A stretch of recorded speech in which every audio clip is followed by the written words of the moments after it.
when I don't feel like I'm a success, or I don't feel like I have that, we get these anxious nerves inside, and then we could only give out what we have inside. So that comes out, and the world's a mirror, so it reflects back to you anxiety and nerves and anxiousness. But when you got good in you, because the way you frame up what you see and how you're experiencing life, well, good comes out, and the world's a mirror to you. So I get to live in a really cool world because I live internally in a really cool world. I love the confidence in that question, because every time I ask it, I'm like, do you consider yourself, you just gave the definition, do you consider yourself successful? And about half the people are like you, like absolutely, 100% yes. And the other half are like, well, kind of. But most of them come to the point where they're like, I'm aiming at it. Like, it's a fluid thing. It's success changes from time to time based on some circumstances, but it's mainly a mindset thing. So I'm glad to hear your confidence in that. So happy.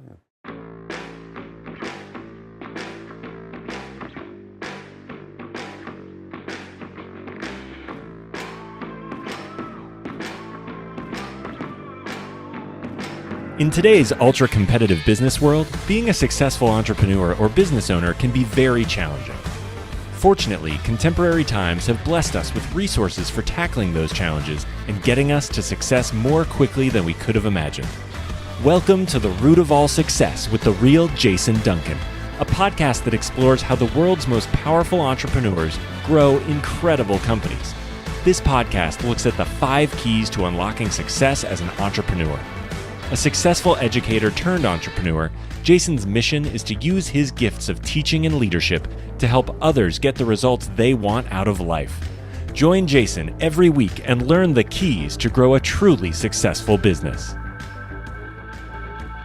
Welcome back to The Root of All Success. I'm the Real Jason Duncan, and we got a treat for you today. We're actually on location in California, shooting a bunch of episodes this week with some amazing, super successful entrepreneurs, because that's what you've come to expect from The Root of All Success. So we've got a great guest for you today. We're actually in our Airbnb. We're actually in the city of Citrus Heights, California, just north of Sacramento. And we're recording a couple episodes here. And then we're recording some more episodes later this week in Lincoln, California at another location. Then we'll be in San Diego. So a lot of cool stuff, and all these episodes will be released back to back, so you'll get to see what it's like for us to go on the road. So thank you for joining us. If you're listening on any podcast player, I want to first of all thank you. Thank you very much for listening. As a podcast host, it makes me. I know my guest knows this too. It's like to know people listen to you. There's such a pride in knowing that you're delivering great content that's valuable. So thank you. I appreciate you listening. Thank you for sending me messages and let me know how much you like the show. And if you haven't left a 5-star review, I would really appreciate that. One other guest I had on the show said that 5-star reviews specifically, are like currency for podcast hosts. It's the way that we get to the top of the list so that other people can hear us and we get more opportunity to interview great people and deliver great content. So if you don't mind leaving a 5-star review, I would really appreciate that. The other thing is, if you haven't listened or watched this on YouTube, you're really missing out. You should go to youtube.com/the Real Jason Duncan, and you can actually subscribe to the playlist for The Root of All Success and watch these. Because today, you can see, if you're watching on camera, you see me on camera right now, and I'm sitting in this Airbnb here in California, and then in just a couple of minutes, you're going to see my guest, and you get to see this cool location. So watch it on YouTube. It's at youtube.com/C for channel /The Real Jason Duncan. Today's episode sponsor is 19. That's ONENINE, 19. And you've probably not heard of them, but I want to tell you how much as an entrepreneur you need them. You've probably had this experience where you had your website not completely up to date. Your web developer, whoever it was that you got to design your website, is MIA. You can't find him. Maybe he's out of business. Maybe he's just ducking your calls. You need to add something to your website. You need to update it. You need to change an offer. You need to do a contact form, and you don't have anybody to handle that. It's not necessarily just getting it designed from the beginning, but it's getting it all updated. Well, that is exactly what 19 specializes in. You can go to managemywebsites.com/root, managemywebsites.com/root for a special offer where, for a small flat monthly fee, they can take over the management of your current site. They can host it, they'll update it, they'll take care of everything you need. As a matter of fact, I got a message from Steven on the team over there who's kind of my project manager, handles all my sites, and gave me a list of the 5 things that they updated over the weekend because things just needed to be updated. They take they take care of it. So if you need help with your website, and you know you do, go to managemywebsites.com/root for a special offer where you can save over $600 a year on the cost of their services, and it's fantastic.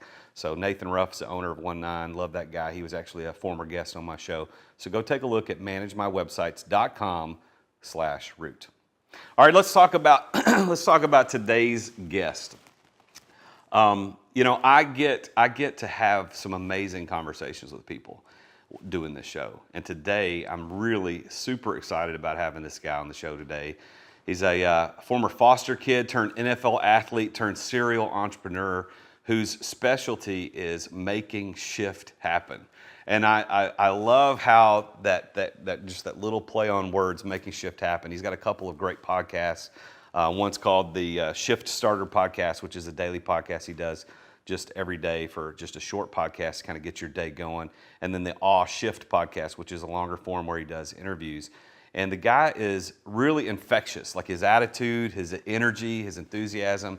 And his story is where he kind of overcame 30 plus traumatic events in his life, going through lots of shifts in identity and mindset. And now he takes that to the world, to people like you and me. And he takes that concept of your identity shifting so that you can make the most out of your life. Because as he says, most of us are playing at a much lower level than we're capable of. And he uses psychology and technology and motivation and kind of puts all this stuff together so that he can get you to a better place. And we're going to talk about how he came up with that as a concept, how he's using that to make the world a better place. As a matter of fact, when he arrived this morning, as we were finalizing and getting everything set up, he did a live with some of his people, and I heard him, and he was talking about some really cool stuff about your plan, how you go through life and how you plan things out. And the infectious attitude and energy that our guest has today is going to rub off on you. And I want to welcome to the show today, Mr. Anthony Trucks. Man, this is such an honor to have you on the show. I'm so glad that we got introduced, and I'm very honored that you drove up today. Yeah, man, I made it happen. They say good people find good people. And that drive, I mean, at one point it was going to be a lot longer. When they called this morning, I was like, oh, it's shorter? Let's do it. Yeah.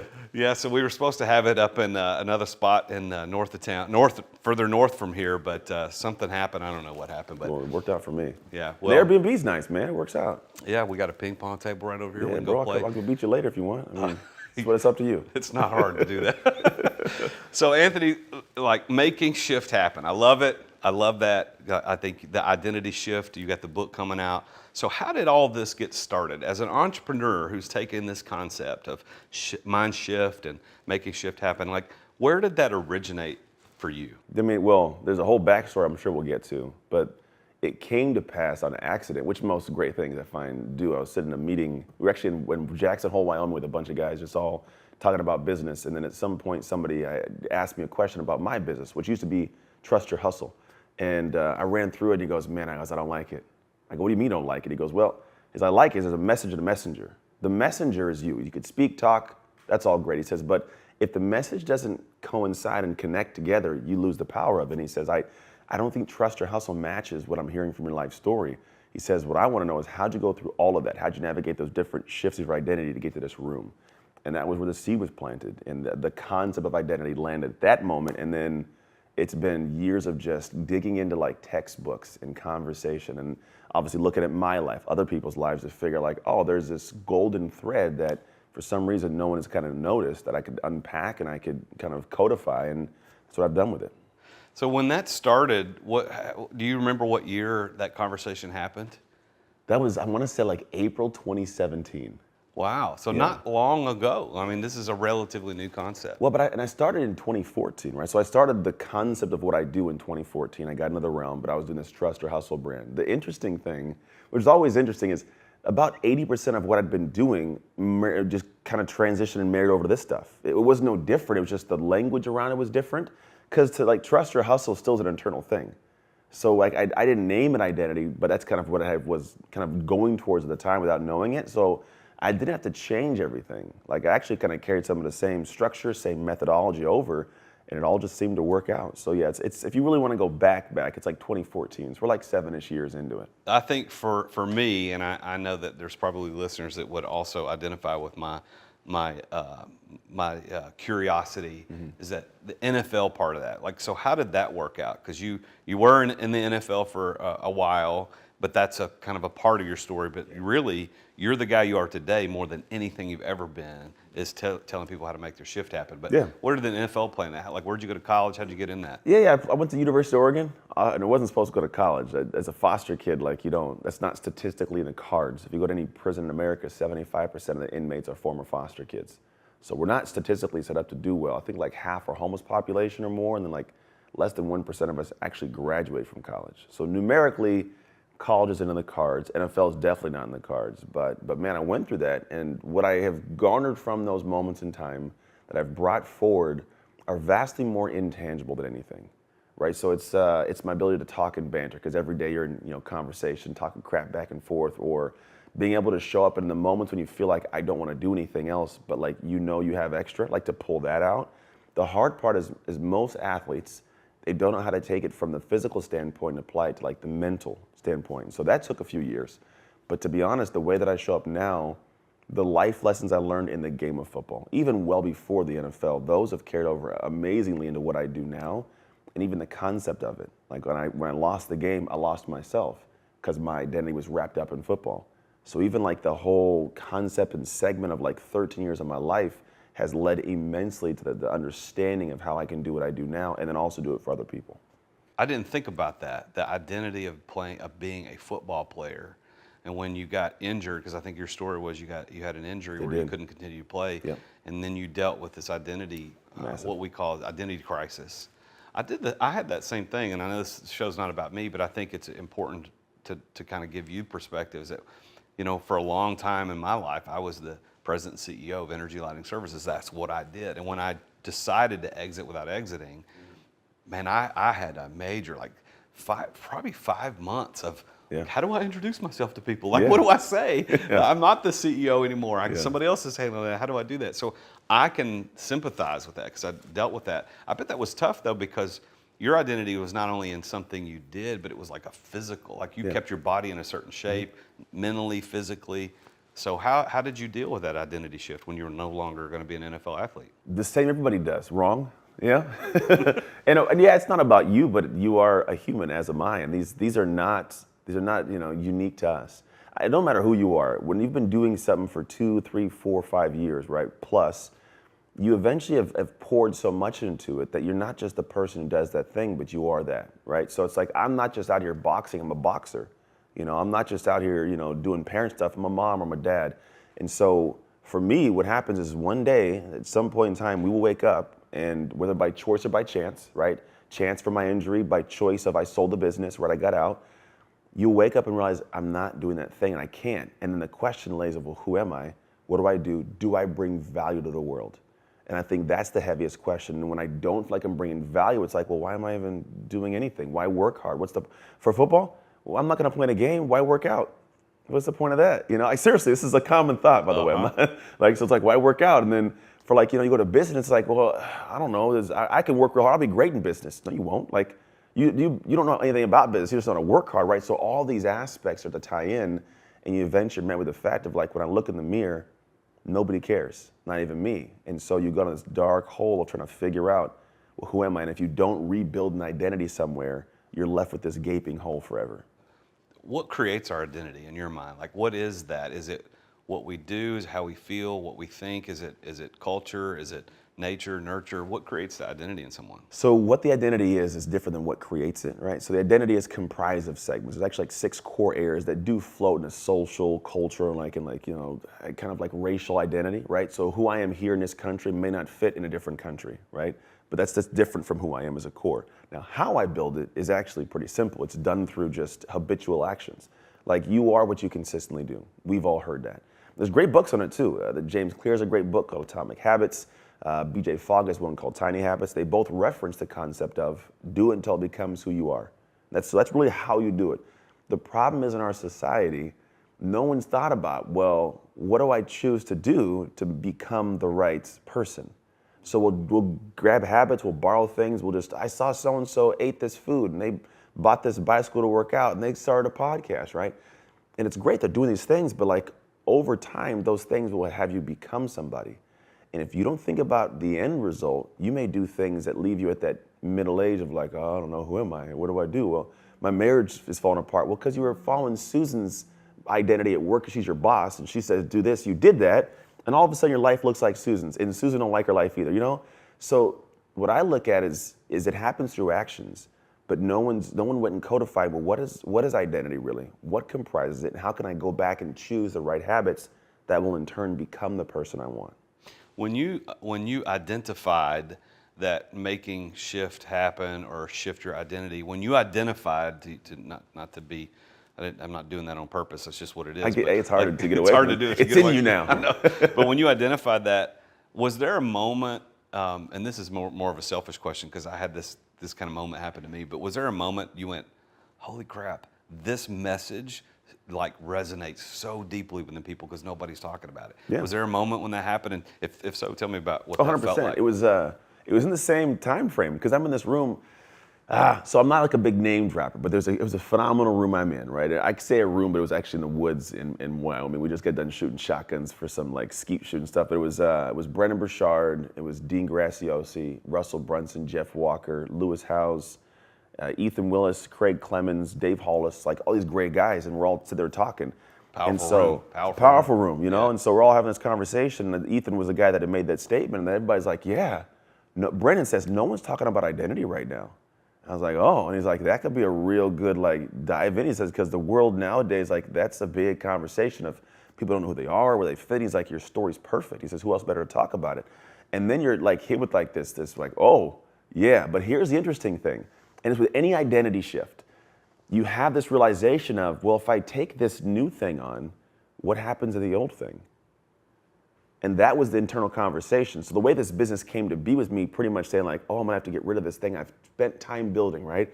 This person I've spent time creating and create something new. And that's where the scary part takes place. But once I realized like, oh, I can do it because I've done it before in many parts of my life. When you go back and look at any of ours, you as well, you can go, oh yeah, I've done that. Oh yeah, I've done that. You'll be like, oh, I've done it already. You just didn't do it with intention.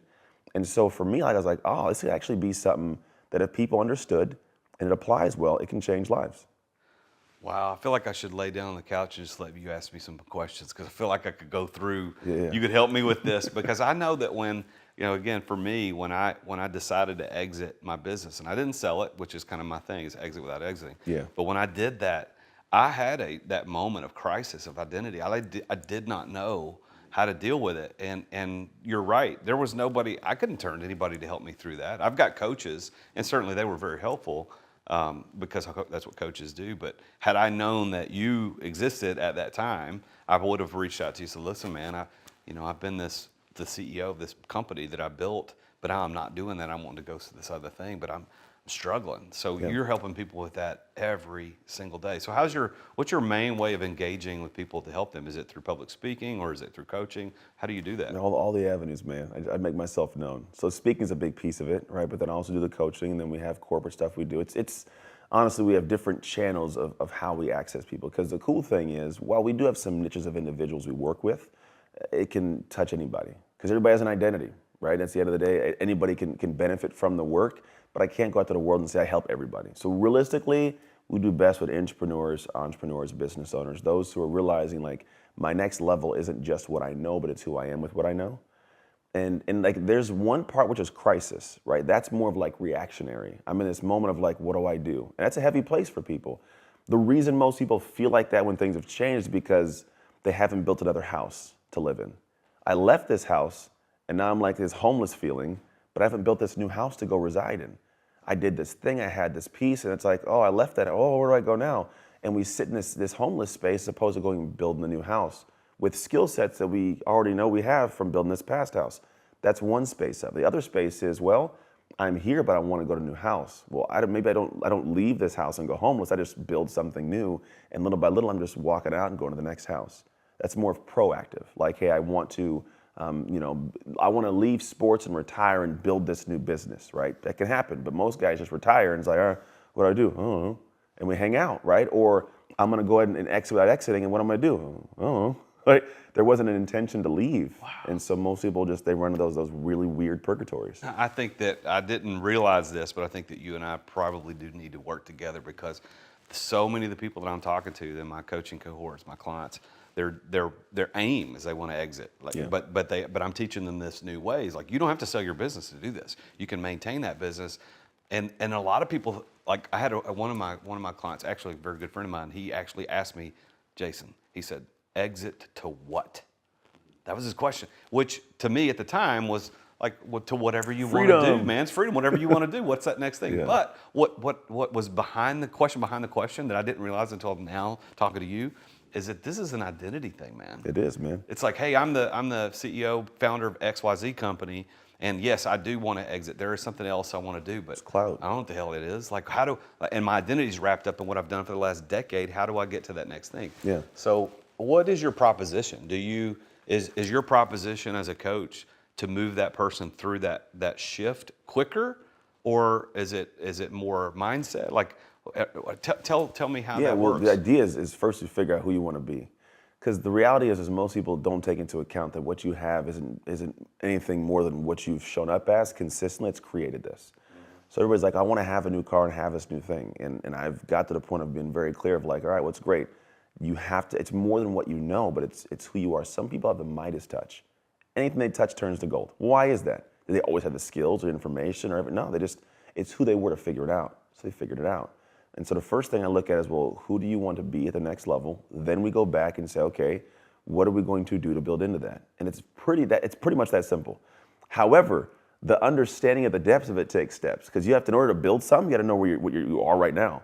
And most people, this is a great statement, is it's hard to see the label when you're inside the jar. Oh yeah, that's good. So most people don't really know who they are just yet. They've done this thing and they've built it just haphazardly.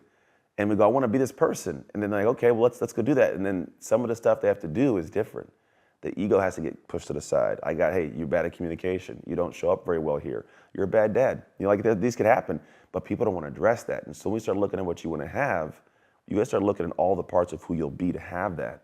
And so that journey we go through is called the shift method. It's a specific process that takes us through all these stages, but then it gets to the back end. And then here's the beautiful part. You may pause because I'm talking long. But what happens for me is I get to the point where I realize that we're builders. Entrepreneurs, we are happiest in motion. I don't care what I'm doing. I got to be doing something, right? And so if I'm not doing something, that's where the biggest issue is. It's like, it's not like, who am I without that? It's like, I got nothing to do.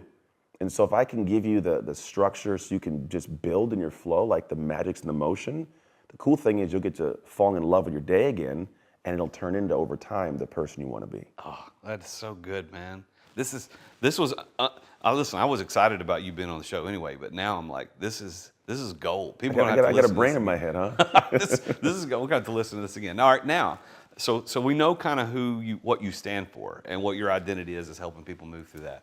How did you go from, heading into the NFL, like you were just going to be, a highly paid athlete, working out for a living, playing a game for a living, to now you have a business. So when did that journey start? Yeah, back when I was like 11, 12 years old. So like I grew up in foster care. I was given away at 3 years old. And so I grew up in this really weird environment of just heinous, bad people. And then I found out at a young age, if I want to make any money, I'm going to have to make the money myself. So that was always an itch. Went into sports. And then when I got done, I always knew I wanted to run a business. I wanted to run something called Trucks' Trunks, like a car stereo business. Trucks' Trunks? Trucks' Trunks. Oh, so your last name and trunk, like where you put the boom or put the boom. You get it, yeah. Okay, so I always know I want to be in business. But when I got out, man, my degree was in kinesiology. So I came home, opened a gym, novel idea for an athlete, go to fitness, So I opened this gym, and at 9 months in, I was looking at bankruptcy, dude. My marriage was falling apart. I'm saying with a smile, it was not smiley times.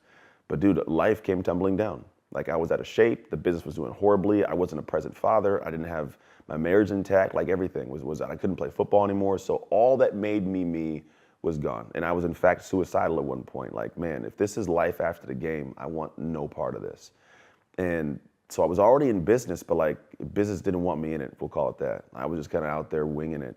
And to be quite honest, like it was necessary. Like I think business is a microcosm of the world if done properly. So where like sports are a microcosm of human interaction, like if I want to navigate how to interact with different personalities, how to be able to sell myself, communicate well, find value in something, deliver, work with, it's all going to happen in business. And that's why I find the greatest minds are business minds. We solve puzzles all day long. And so for me, it was just something where I elevated the level of business that I was doing up from the paper route was the last job I had, to now I'm running this business at a young age, and it almost broke me, but eventually I strengthened myself through it. So you started the gym first, and that failed.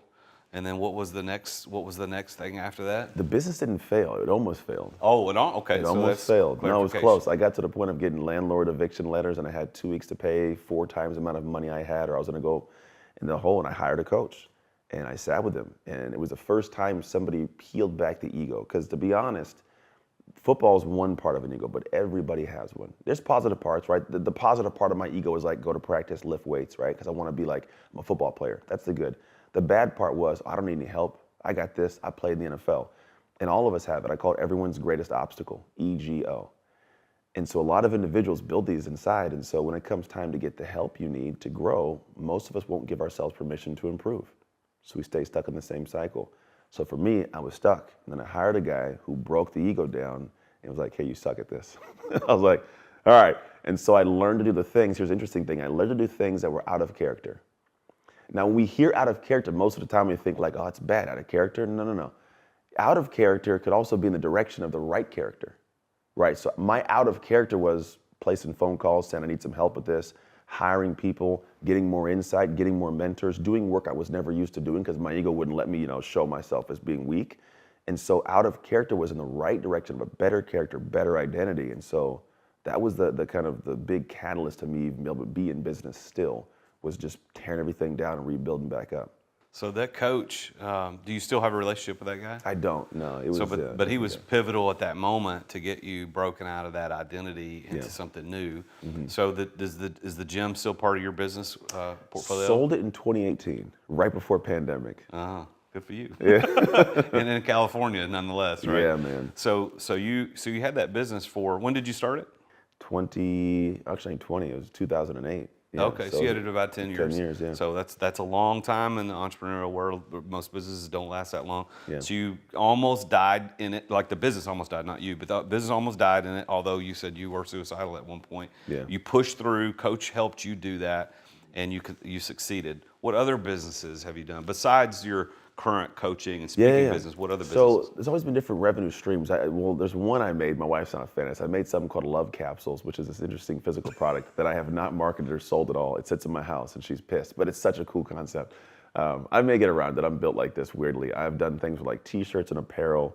You just do a bunch to just try and see things, to be quite honest. But the majority of what I've done has been more revenue streams in the same realm. So like, how can I utilize my human skill sets to make myself revenue, right? So speaking's always been a big part of it. Coaching's been a big part of it. Sometimes just consulting and dropping in and just doing things. Like our power company out here is called PG&E. And so we did like a $250,000 contract with them just for teaching them how to stretch and warm up. Like just simple things. And I pounded the pavement. The sales cycle's long. It was like a year-long sales cycle for corporate. I got in and got paid, so I've always done different things, and it's always been the idea of like, I absolutely love solving puzzles. And here's what I've now attached my identity to. And there's obviously parts of who I am, but that's what I think the best, most successful people do is I am attached to the effort, not the outcome. So I'm heavily attached to like, did you show up? Did you try? Did you get knocked down? Like, let's go get back up, right? And I love the outcomes. I love the money. I'm not gonna lie. I enjoy that. I enjoy the impact I'm making people's lives. That's all great. But I like to get back to the motion. I love the energy I get to give. And so for me, it's like I try to find entrepreneurial ventures that allow me to give and do things where I'm just trying, but return to me things that allow my life to be better, which is revenue, free time, all that kind of stuff.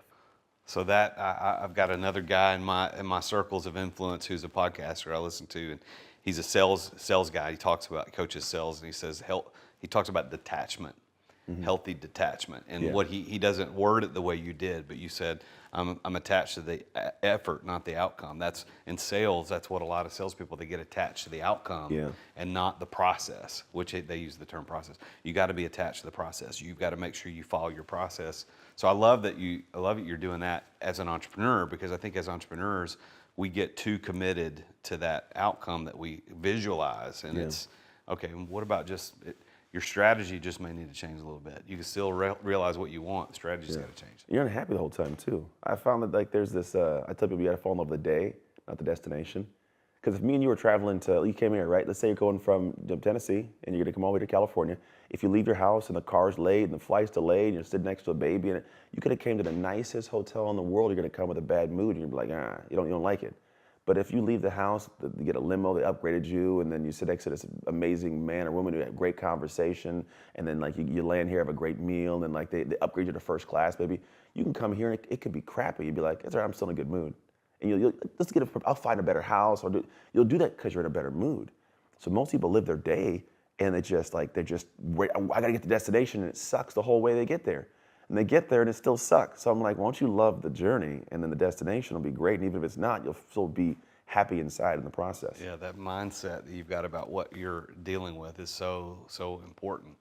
How would you define, because this is the root of all success, so how would you define the word success in your own words? Define the word success. Man, I know what I think success is. I don't know if I could define though. That's an interesting thing. I never had anybody ask me to define the word. I think if you look at the success for me would be I've reached a destination or I'm living in a destination, we'll call it, like I like my day, where I don't feel like I'm lacking anything more, which is a weird place to be. Like, because at the end of the day, I think that we all have space, we want more, but like success, it's always this elusive moving finish line. So I don't know if you actually get to it and attain it. That's a very interesting question. I really like it. It's going to make me go home and think on the drive home. How do you define success? So for me, success, what I deem success to be is control, which is an open-ended thing. It's not, I think people say freedom, but I don't think freedom is like success, because I can be free to choose a relationship but feel stuck in this one.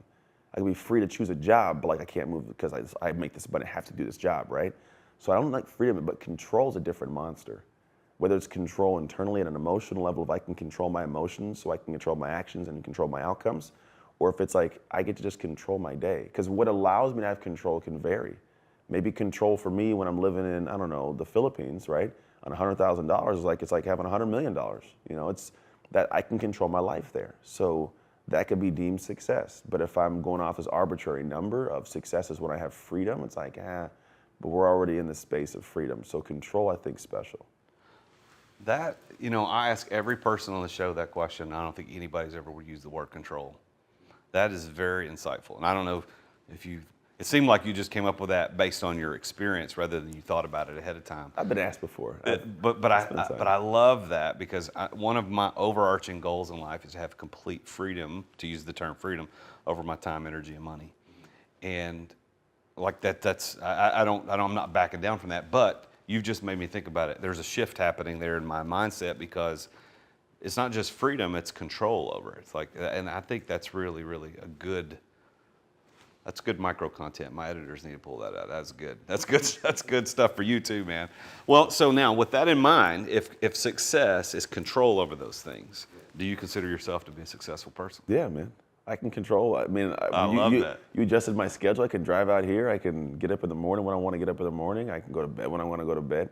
I have control of my life. Like I operate in a way that allows me to have the right people in the right places where I can say like, I want to do that, or I don't want to do that, or I want to go here, or I don't want to go here. And then at home, man, I can control my environment to an extent where I have family. I have a wife she's a wife, which means she has things she wants me to do. I'm like, oh, that doesn't make any sense. But like I have control of my emotions in those moments as well, right? I have a control of myself and my environment. And so for me, yeah, I'm successful, man. But that's the thing is, I may talk to a guy who's a billionaire and be like, oh, you weren't successful, you don't have $1 billion. And the reality for me is like, at the end of the day, like I'm very happy.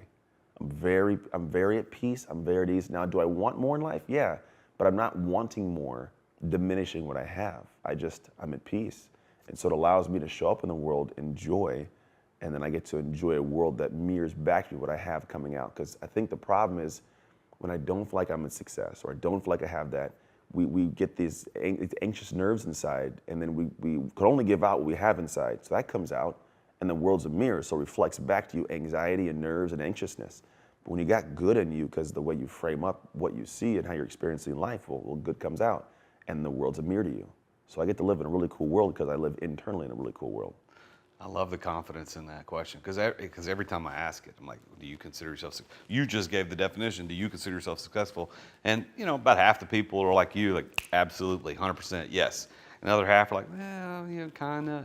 But most of them come to the point where they're like, I'm aiming at it. Like, it's a fluid thing. It's success changes from time to time based on some circumstances, but it's mainly a mindset thing. So I'm glad to hear your confidence in that. So, well, let me I'm going to dig in now because we got really good backstory on where you came from. And I got a couple more backstory detail questions I'm going to ask, but I'm going to frame it around the 5 keys of success. So part of what this show is built on is that, I found myself as an accidental entrepreneur a little over a decade ago. I was an unemployed school teacher, ended up starting a business, and I found myself in circles of people like you, and that powerful room that you mentioned with all those people, which I want to get back to in a minute. Like, I found myself in similar rooms, pinching myself, going, how did I end up here? Like, I shouldn't be here. I was a pastor for 13 years, I was a school teacher for 4 years, and now I'm sitting in rooms with tremendously successful, financially successful people. And so what I decided to do is just casually start asking questions. How did you do it? How did you become successful? And so I'd have a glass of bourbon or a cigar with somebody or a dinner, and I would just casually ask these people. And what I discovered over time was that their answers on how they became successful all referred back to the same 5 things over and over and over again. They never used the same, well, sometimes they did, but they didn't often use the same language, but they're all the same concept. So I thought, I bet there's a podcast in this. I bet if I sat down across from people like you, Anthony, and said, how did you get to success? I think these 5 things are probably going to show up. So I'm going to see if I'm right. I'm going to see if I'm right. Now I got to show up and see if I can Yeah, deliver. And you can disagree. You have complete freedom, no matter what your contract said.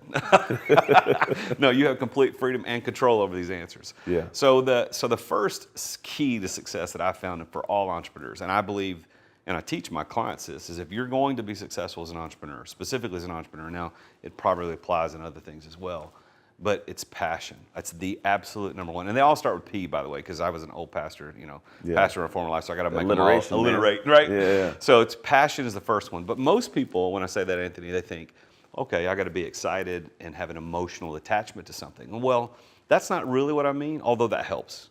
Like, you being passionate about football, passionate about, right now, this shift mindset, like identity, like being passionate about it helps. It's like greasing the wheel.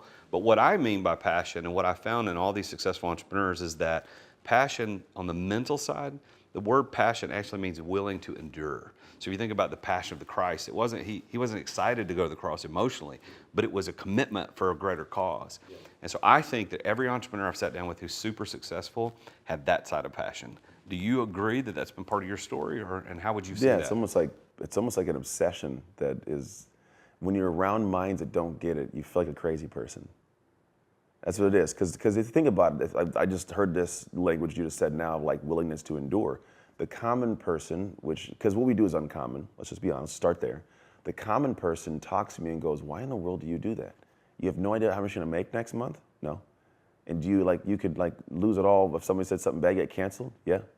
And then you just get up and you work how many hours? I'm like, oh, all the time? Are you ever off? No? And you just do that? Yeah, how do you do that? Oh man, I don't know. Or people ask me, how many hours a week do you work? I'm like, probably 80. Ugh. And I'm like, that tells me more about your job than it tells you about mine. Because the way you frame that tells me how you perceive and project it on. So it's like, I have had many people, when my business almost went down, my wife and my best friend both said, hey man, you got to give it up, dude. Just go chalk it up. Take the bankruptcy, take the L, go do something else. I'm like, no, I can't. I don't know what that exists in my head. I'm like, oh, that's not a reality. Serious? You could do that? No. It was this weird thing. And so what you're calling passion, willingness to endure, 100%, because there's going to be 1,000 moments you face in a given year that the common mind would be like, that's just too much to keep going. Why wouldn't you just logically stop? And it's like, yeah, well, passion is an illogical thing. I can't put words around why I feel this way, because it just doesn't make sense. But the right person, they get it. All I can say is they just get it. People are passionate. I see you. You get it? Yeah. Yeah, I get it. Okay. And then you just move on.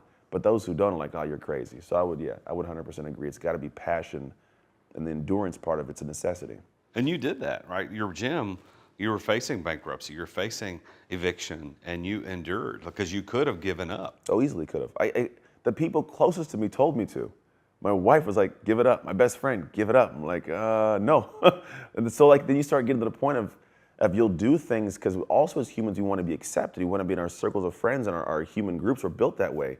So to be passionate actually has you go against your common instinctual desires of being accepted by a group and wanting to be like, so typically like the passionate humans are like the crazy people. But the reality is it's like those are the ones that get to live in a different space of life later on. Like it's very interesting, but yeah, I fully agree, man. Passion is a different monster. Well, I see it happening in your story as you were talking about that. So passion comes to life in your story. Then the second key is being in the right place at the right time.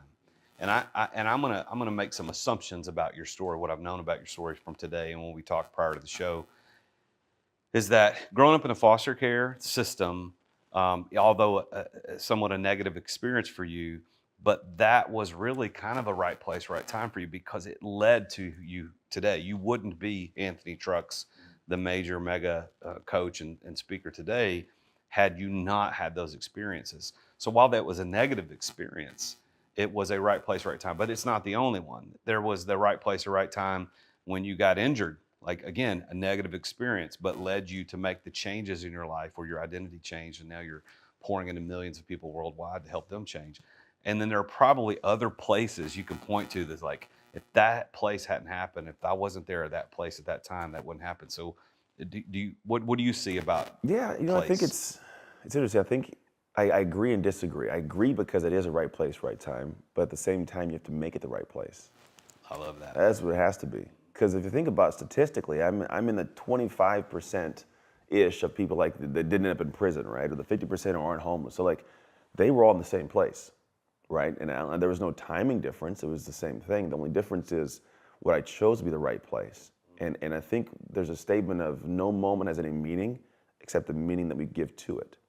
And so like whenever you show up to life and things happen, we're meaning-making machines. So if I give a meaning to a moment of this is the reason why I'm gonna get retribution to the world from foster care doing this stuff, like that's the meaning I gave it. That was just the right place, right time, but I chose the wrong meaning. Even in a sense like when I was in that room with those guys and they go, oh, identity, I could have easily said, you're tripping, I'm gonna stay with this. And then it wouldn't have been the right place, right? So I think all the moments of life, 100% the right place, right time. There are some that are more of like, I got this information, I found this person out, and I could do that, and then that could be, right? But I think the beautiful thing is you get the opportunity every day to make any moment the right place, the right time.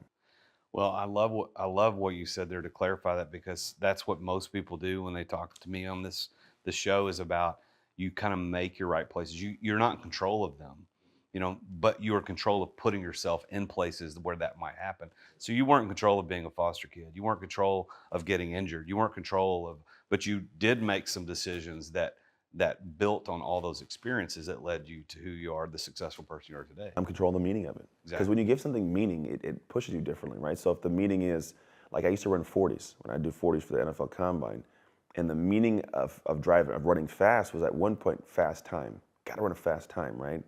But when I gave it a separate meaning, which sounds odd, but I used to picture my son, I was a dad at the time, I used to picture my son on fire at the end of the 40. So I gotta get there as fast as I can. There's a different meaning to me running, right? So when you've given it a different meaning and you actually, like Michael Jordan's Last Dance, he used to have to trick his brain, like athletes do that. He put it in language I love that I'd never heard or seen, like how they framed it. I was like, oh, we've all done that. But when you play at a high level, you almost trick your mind into giving yourself a meaning that makes you drive. And if somebody really was to unpack it, they'd be like, you're crazy. And I go, yeah, I am. But like, I operate a good flow. But yeah, to be quite honest, like it has to be that same flow of giving it some meaning to be able to make it happen. Well, I love the right place, right time, kind of pulling that into meaning. The third key that I found in all the entrepreneurs that I've talked to about their success is not only right place, right time, but it's right people.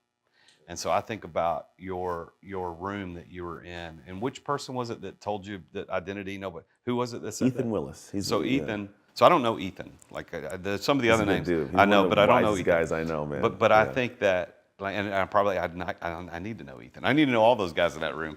But like I think that maybe he, among many others, probably people that you have not revealed yet, were right people. I want to also talk about your coach, like your coach that when you were almost bankrupt with the gym, like your coach came in and tore down your ego, like he was also that right person. So what do you think? Is my assumption correct that you had a few right people that helped make you successful? At every level of life, from foster care to sports to everything. There's there's this, I think the thing with human beings is like we always have these bubbles that we sit into internally, and like we think we got the answers. But there's that same thing is you don't know what you don't know. If you don't know, you don't know it, right?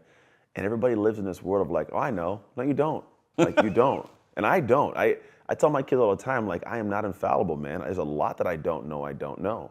But I also realize that in that conversation, the fastest way, almost the only way to find it out is you do trial and error, or you talk to people who've done the trial and error.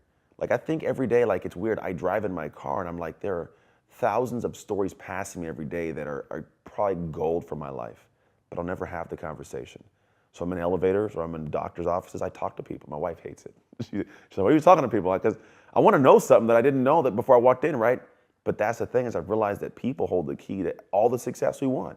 And too many people are fearful of feeling embarrassed around a person for not knowing what they know. So like, I just don't. I'm not embarrassed. Like, I don't know. Why would I know? So I'm asking like, oh, cool. Take it, add to my repertoire, and now I can move on with my life a little bit better. So you just said people hold the key to all the success we want. And that's why people is so important in this keys to success is that, you know, for people listening to this show, whether they're fans of yours listening or they're fans of mine or they're just happenstance to be listening to the show, is that I want them to know that they are one relationship away from a totally different life. Man, one person out there could change your life forever. And that's negative and positive. That's how my life, that's how I'm here. Dude, so this whole world, I was in the fitness space. I was meeting, like I was doing this consulting for a company for fire department stuff, right?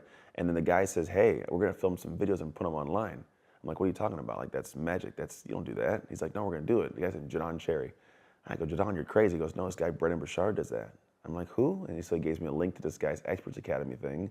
And I live an hour from the event. I go to the event, and next thing I know, I'm up there clapping hands. I'm like, yeah, I can do something speaking-wise. And then sure enough, life progresses on to where they asked me to volunteer. I get to know him, and like just that human being existing has changed my entire life. That is amazing. And I hope that people pay really close attention to that because this passion, this willingness to endure, be in the right place at the right time, and putting yourself, like you went to that conference. I didn't have to. You didn't have to go there. You put yourself in the right place at the right time, and you met that right person, and everything changed because your success hinges on that. Well, the fourth key to success that I found is preparation. And preparation really is the know how to pull it off. Yeah. And the preparation is such this weird thing. Like some people are prepared through, you know, the college and degrees and they learn. Other people are prepared through life experiences. It sounds to me like most of your preparation was through life experiences. Oh, is yeah, that right? Yeah, there's this statement I love, and it's I think it's a quote, and it says, "A smooth sea makes not a skilled sailor."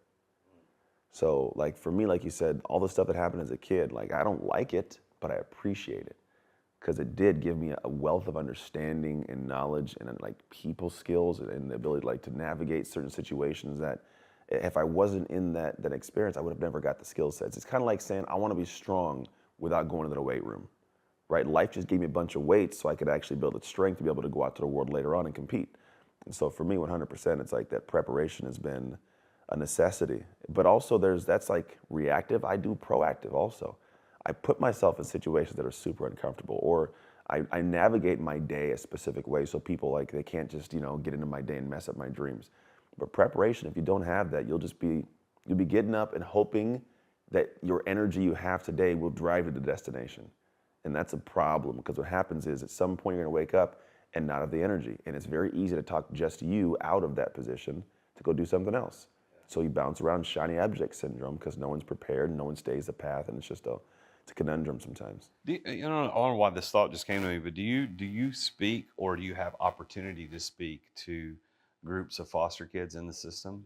A lot. So yeah. how does that go for you? Like, do you get a Very good well. response? The thing is, a lot of those kids, like no one comes back who's been in foster care. There's not as many people that come out and are successful at a world scale. And then those who do, we usually don't tell our stories the way I tell it, because most of the time there's a shame behind it. Like, I wasn't good enough, my mom didn't love me, or just the problems, things that happen as a kid.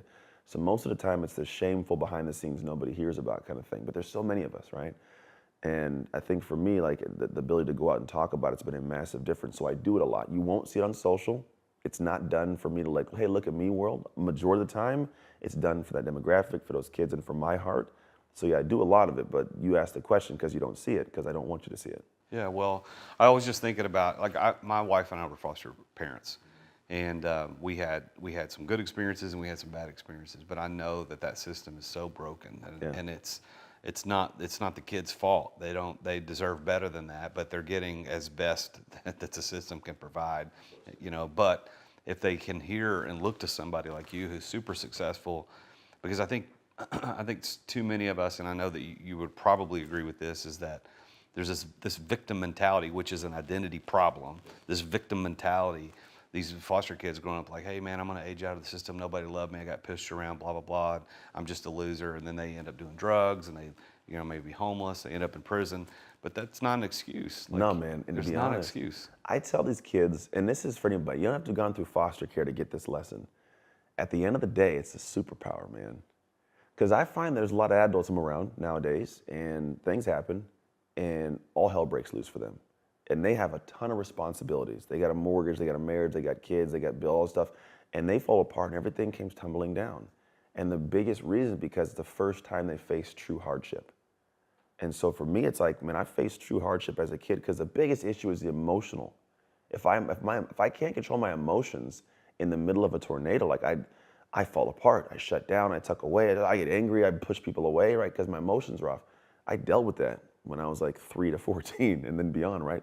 I've been in that for a long time, so I have that skill set.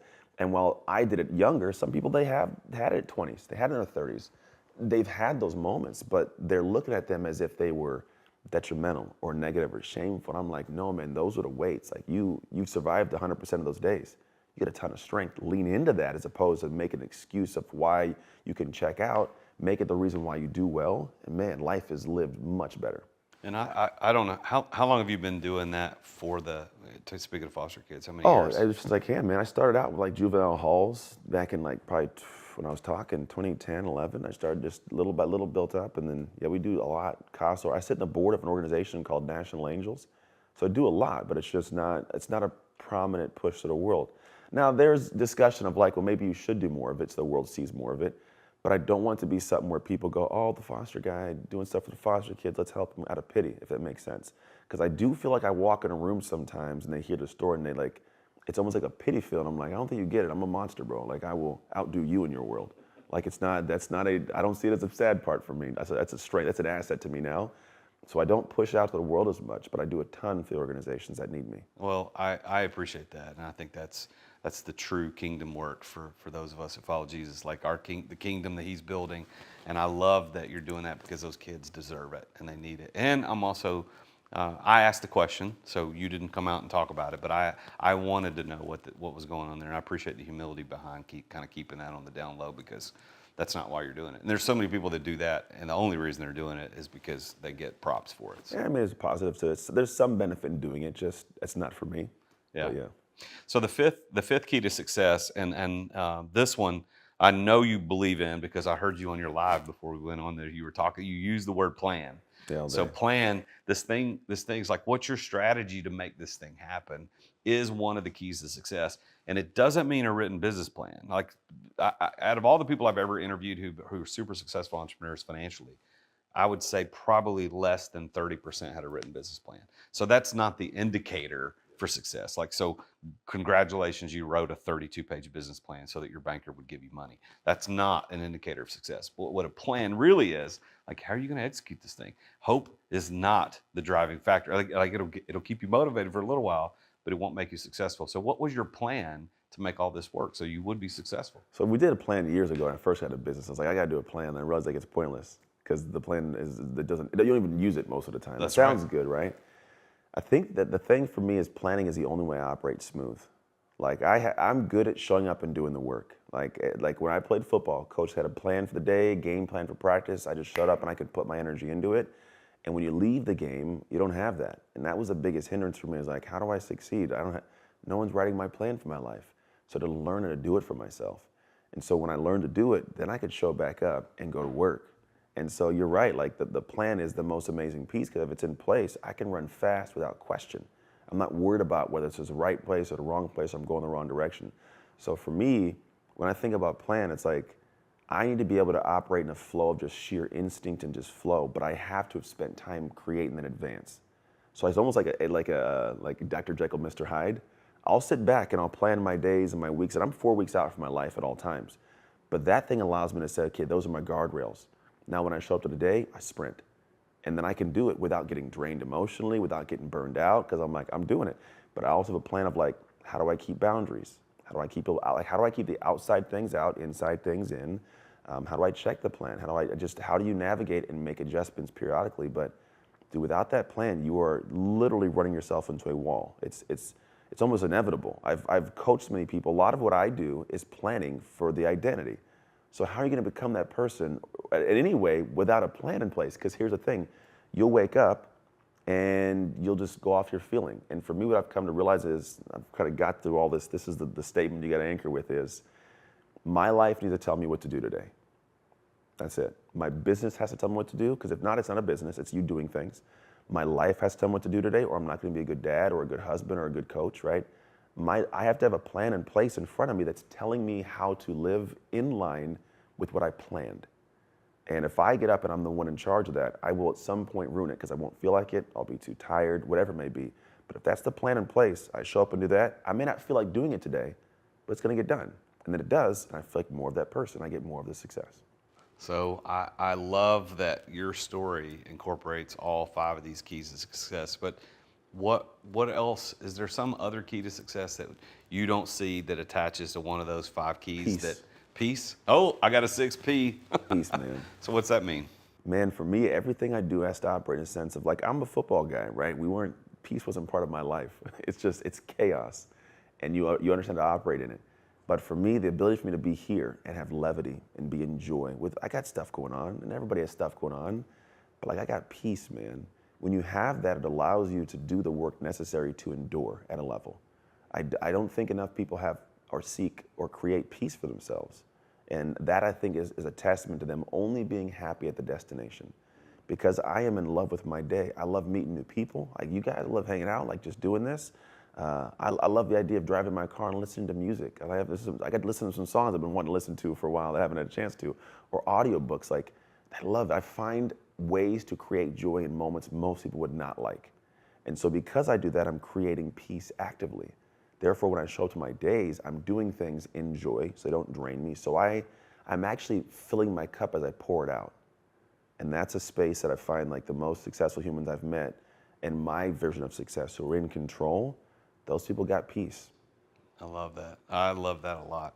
You said you listen to audiobooks. So speaking of books, you got a book coming out, Identity Shift book. So talk about that for a minute. Yeah, so all the stuff I talk about is all great concept, but I'm a big process guy. I think, like, the whole football thing taught me, like, everything's got to have a plan, audibles and adjustments. So we created what's called the shift method years ago. It was a process where I could take all the ideas out of my head and then have people go through them and actually get the result we're talking about, right? So they make more money. I've had guys make $1 million doing it, like, generally not from the aspect of the business, but becoming the person who could apply the tools they knew to apply.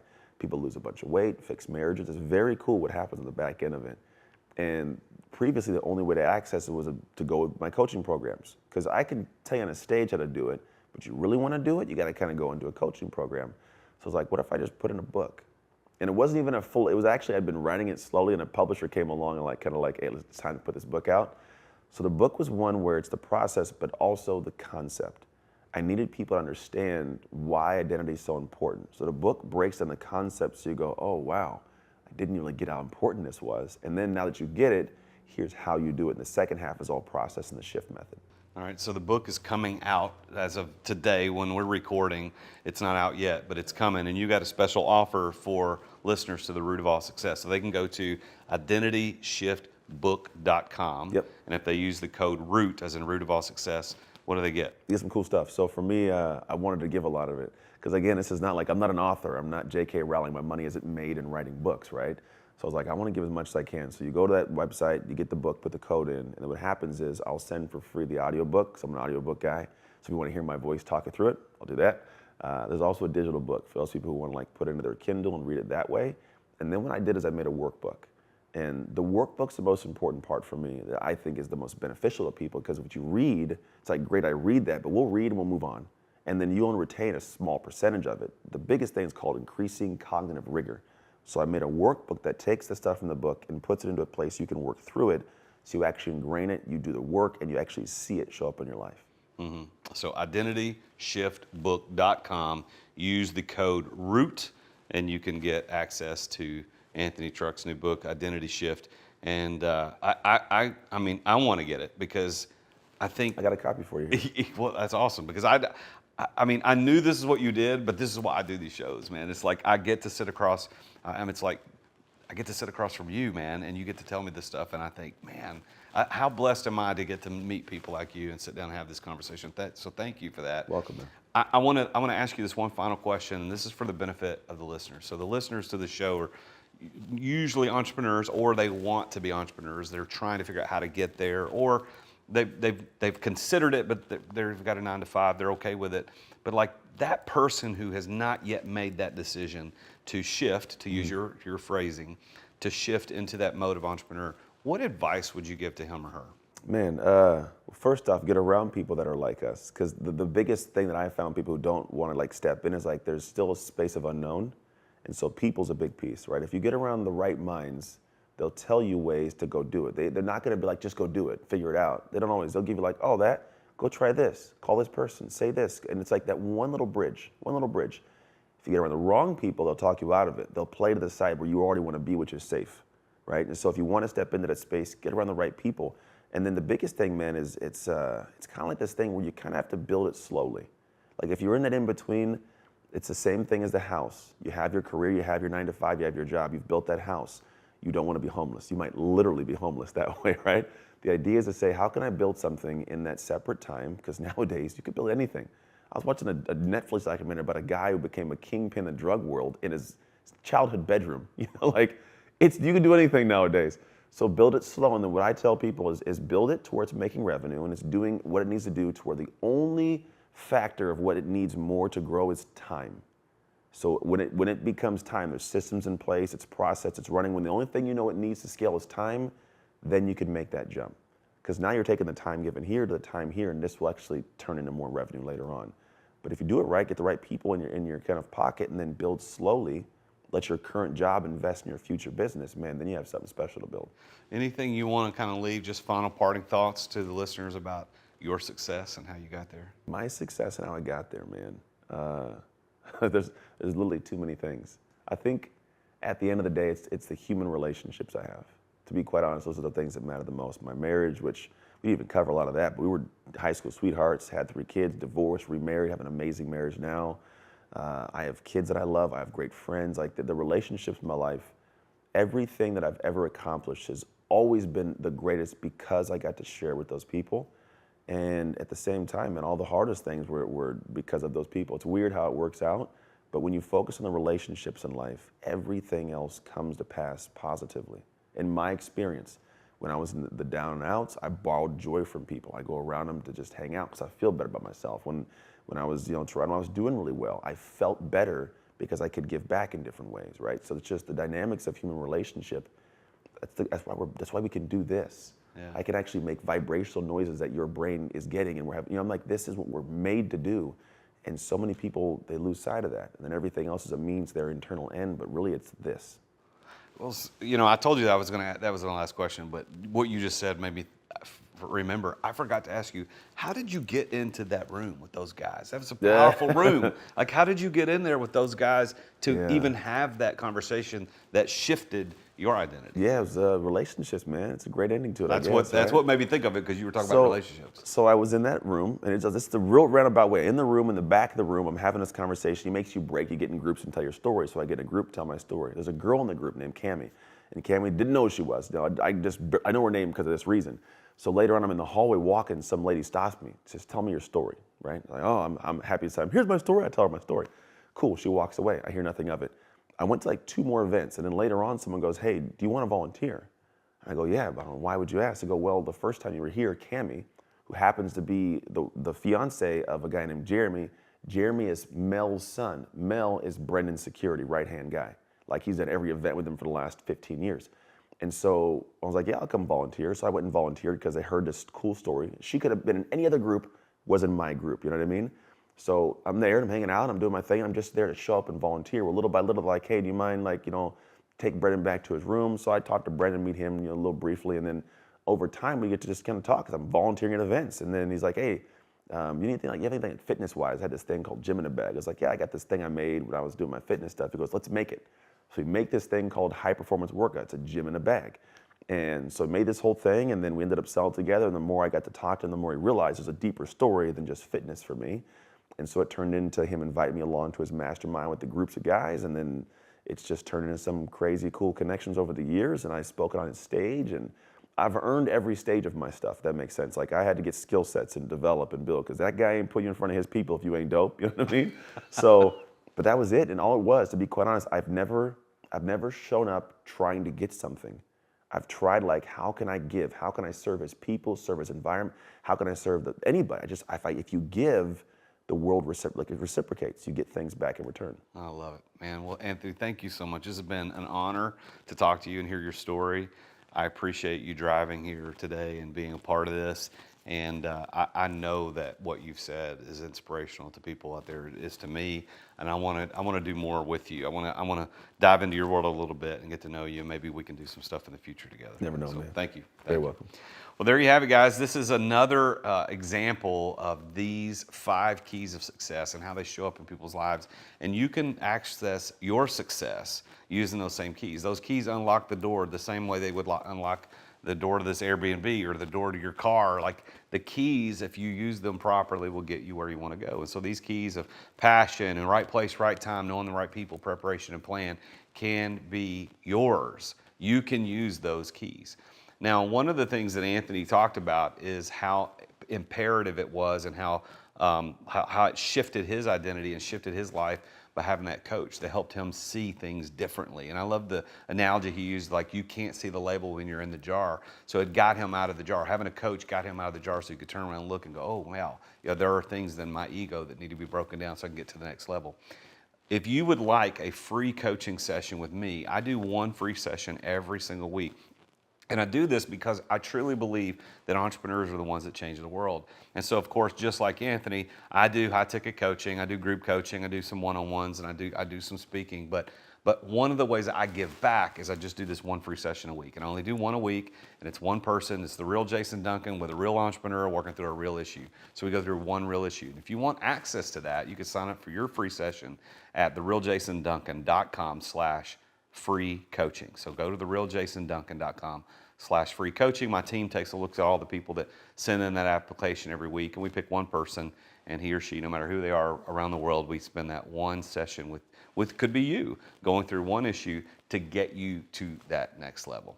Thank you for tuning in for The Root of All Success. It's been my pleasure to host Anthony Trucks here today. Go look him up. You can find him on Instagram and LinkedIn, Anthony Trucks. Anthony Trucks, Trucks, just like a truck.